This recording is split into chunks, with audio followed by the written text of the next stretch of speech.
Hi friends, केम छो तमने बधाने मारा जेम बे। तो आज આપણે ભીંડાની સબ્જી બનાવીશું। તો તમને એવું થશે કે ભીંડાની સબ્જીમાં શું નવું છે, પણ એ પણ બધાની દરેકની અલગ અલગ રીત હોય। તો એ હું મારી સ્ટાઇલથી એકદમ અલગ રીતથી બતાવું છું। તો પહેલાં આપણે તેલ રેડી દેવાનું। તો તેલ થાય તો આપણે 1 ચમચી જીરું એડ કરી દેવાનું। जीरू थाय एटले एमां लसण एड कर दईशुं 2 चमची। आ हींग छे ए पण एड करवानी। भींडाना शाकमां हींगनो टेस्ट खूब सरस आवे छे एटले एने स्कीप नहीं करवानो। पछी आ केप्सिकम छे,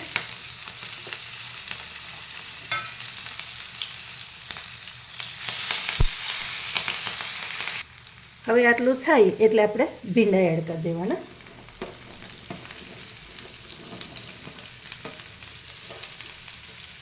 भींडा आशरे 600-700 ग्राम जेवा छे।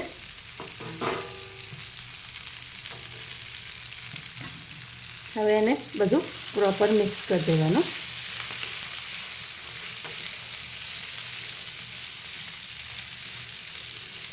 हवे भींडाने आपणे आवी रीते खुल्ला थवा देवाना, एने ढांकवानुं नहीं। ढांकीशुं तो चीकाश वળી जशे।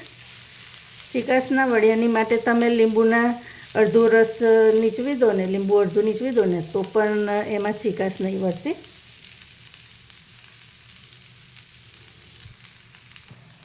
हवे फ्रेंड्स आटलुं थाय एटले आपणे एने हलावी लेवानुं। पछी एमां आपणे बधा मसाला एड करी दईशुं। तो पहेला तो टेस्ट प्रमाणे मीठुं एड करी देवानुं।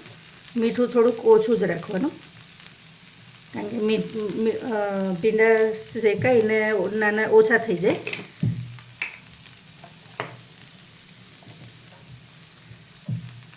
आ कलरवाळुं मरचुं छे, धाना जीरुं छे, आ हळदर छे, तीखुं मरचुं। हवे आ बधुं मिक्स करी देवानुं।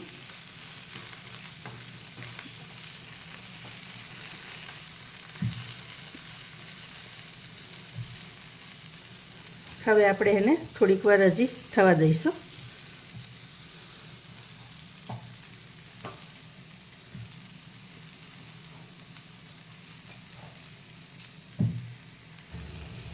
तो फ्रेंड्स हवे आपणे एमां थोड़ीक खांड एड करीशुं। 5 चमचीथी पण ओછી છે। અને આ ભરેલા મસાલાનો મસાલો છે, જે આગળની રેસીપીમાં મેં બતાવ્યો હતો, એ 1 ચમચી એડ કરી દેવાનો। આ મસાલો નાખવાથી શાકની ફ્લેવર ખૂબ સરસ વધી જાય છે। તો જો આપણી તૈયાર છે મસાલા ભીંડી। હું તમને નજીકથી બતાવું।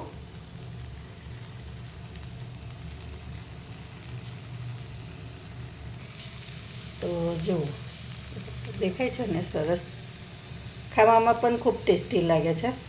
તો તમે આવી રીતે એકવાર ચોક્કસથી બનાવજો। તમને મારી રેસીપી કેવી લાગે છે એ તો ખાસ કહેજો। લાઈક, શેર, સબસ્ક્રાઈબ કરજો। Thank you.